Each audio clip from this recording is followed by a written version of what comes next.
Assalamualaikum dan salam Malaysia Madani. Bersama-sama saya Suaran Shah dalam Berita Pagi Sabah edisi Selasa 26 Disember 2023. Gabungan Rakyat Sabah GRS kini fokus kepada usaha membangunkan ekonomi untuk rakyat dan bukan menggantikan kerajaan perpaduan sedia ada melalui cara menukar sokongan atau tebuk atap. Setiausaha Agung GRS Datuk Seri Panglima Masili Manjun berkata pendirian parti itu jelas menyokong Perdana Menteri Datuk Seri Anwar Ibrahim dan kerajaan perpaduan bagi memastikan usaha pembangunan ekonomi untuk rakyat dapat diteruskan serta berjalan lancar. Datuk Masili yang juga Menteri Kewangan Sabah berkata, GRS juga menyokong kepimpinan Datuk Seri Anwar untuk meneruskan tanggungjawab sebagai Perdana Menteri dan menerajui kerajaan masa ini sehingga penggal pentadbiran kerajaan perpaduan itu selesai. Bagi JRS, tumpuan kita seharusnya kepada pemulihan ekonomi. Ya. Ini yang penting. Kerana banyak kehidupan rakyat jelata, khususnya rakyat biasa, terjejas oleh keadaan ekonomi kita yang tidak menentu pada masa ini. Jadi saya mintalah supaya kita lupakan sementara segala perbezaan remeh-temeh politik ini dan tumpu kepada menyentuh padukan semua usaha dan fokus kita kepada memulihkan ekonomi.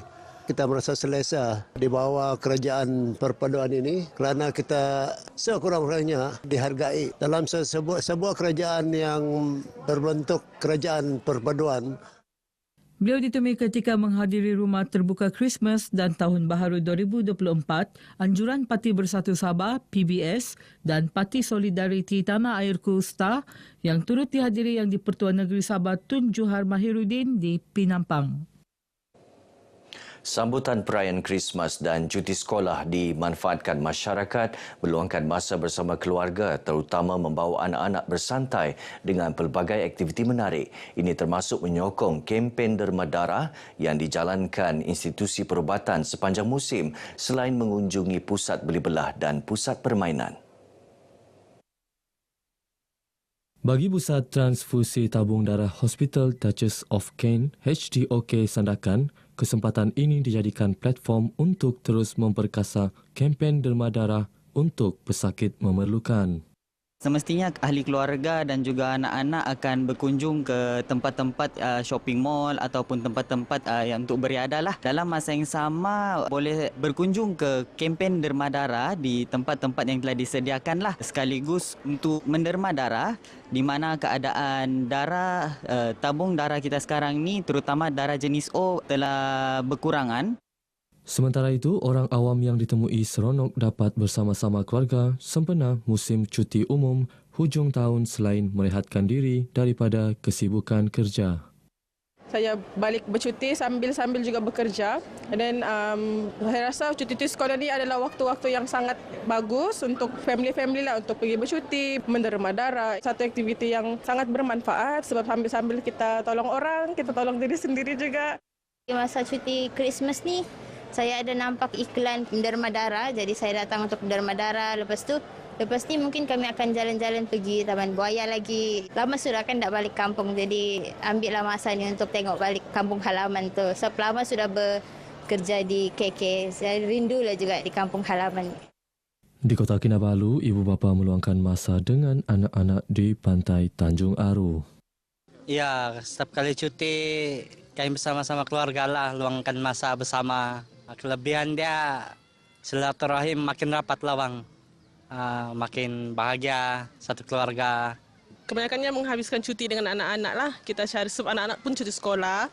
So kita datang ke pantai, kita bawa berjalan-jalan pergi UMS, Bukan Saga baru-baru ni kita spend banyak sana lah masa. Selalu kalau macam cuti sekolah, ada planning lain juga lah, macam pergi Kundasang ke ataupun pergi KL gitu. Tapi kali ini di area sini saja lah, memandangkan COVID sekarang meningkatkan, jadi so nak beranilah bawa yang jauh-jauh. Memiliki kediaman sendiri adalah impian setiap ketua keluarga, bukan sahaja untuk memastikan keperluan asas dan keselamatan tetapi juga sebagai ruang privasi dan martabat keluarga. Walau bagaimanapun tidak semua mampu menyediakan kediaman yang selesa. Ikuti laporan khas Bantuan Mesra Rakyat SESB sinarkan kembali si Ibu Tunggal bersama Abdul Kahar Haji Omar.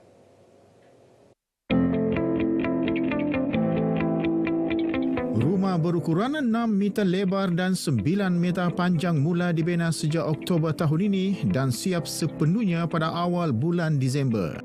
Mempunyai 3 bilik tidur, ruang tamu, ruang dapur dan bilik air, sudah pasti memberikan keselesaan buat ibu tunggal Ining Dungu 64 tahun di Kampung Dabata Tambunan. Beliau adalah antara penduduk bertua kerana terpilih menerusi program Tanggungjawab Sosial Korporat Sabah Electric City Sdn Bhd SESB. Malah SESB turut memberikan kelengkapan pendawaian dan sambungan elektrik bermeter bekalan air bersih serta kelengkapan peralatan rumah bernilai lebih RM75,000. Kami nampak ini sangat berimpak tinggi sebab pemilihan mereka yang dapat ini adalah memang mereka yang betul-betul susah. Ya, susah, ibu tunggal dan sebagainya. Dan kesan dia sangat besar lah, walaupun tidak pun sampai 1 juta untuk 1 tahun, tapi kesan sangat besar. Bantuan Mesra Rakyat SESB pada tahun 2023 menyediakan peruntukan berjumlah RM525,000 bagi menyiapkan 7 buah rumah melibatkan daerah Tambunan, Tuaran, Ranau, Kundasang, Kinabatangan, Tawau dan Kimanis. Penerima yang layak adalah golongan tersenarai Ikasih dan disahkan pemimpin setempat. Sebelum ini, Ining seorang petani tradisi terpaksa membesarkan 3 anak beliau di Pondok Usang. Beliau hanya mengharapkan hasil pertanian kecil-kecilan yang dijual di Pasar Tamu Pekan Tambunan. Saya tidak bayangkan, saya tunggu saja macam mana besar dia kah, apa bentuk dia. Saya sungguh gembira, betul-betul besar, luas. Tandas pun boleh tidur juga. Semestinya sumbangan ini juga amat bermakna kerana buat pertama kali Ining dapat merayakan Krismas bersama-sama keluarga di sebuah kediaman yang selesa. Penyerahan kunci rumah disempurnakan Timbalan Ketua Menteri 1, Datuk Seri Panglima Dr. Jeffrey Kitingan. Usaha pihak SESB, salah sebuah syarikat berkaitan kerajaan ini, untuk memberikan keselesaan kepada penduduk yang berada di bawah B40 ini bertujuan untuk meringankan beban mereka. Ini antara usaha murni yang telah dilaksanakan oleh pihak SESB. Jadi bagi insan yang terpilih merasakan ia sesuatu yang amat penting dalam kehidupan memiliki sebuah kediaman yang selesa. Abdul Kahar Haji Omar, RTM. Pasukan bola tampar Perseba dari Lahdatu muncul johan kejohanan bola tampar terbuka Sabah yang diadakan di Beaufort. Pasukan Perseba berjaya mengungguli 3 set perlawanan dengan pugutan mata 25-23, 25-18 dan 25-17 menewaskan pasukan Gagil dari Semporna.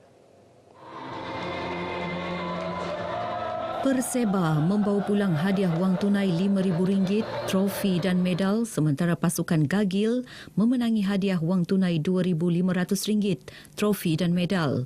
Di tempat ketiga, pasukan FAMJB dari Lahdatu, manakala pasukan Aura dari Beaufort di kedudukan keempat. Hadiah disampaikan Pembantu Menteri Kerajaan Tempatan dan Perumahan, Datuk Isnin Aliasnih.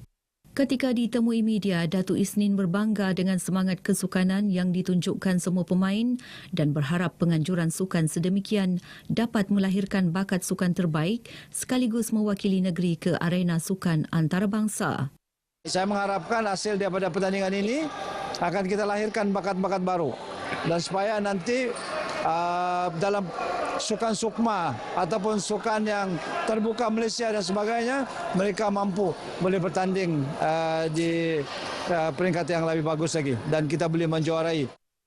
Kami gembiralah dapat johan di kejohanan Open terbuka Sabah Beaufort ini. Kami akan terus berusaha untuk tournament akan datang dan berlatih lagi. Terima kasih juga kepada coach kami Rocky Rudin yang mendidik kami selama 2 tahun. Pertandingan disertai 16 pasukan dari seluruh negeri. Baik, paparan itu mengakhiri Berita Pagi Sabah kali ini. Menyusul selepas ini Berita Pagi Sarawak. Dari sungai hingga ke segara.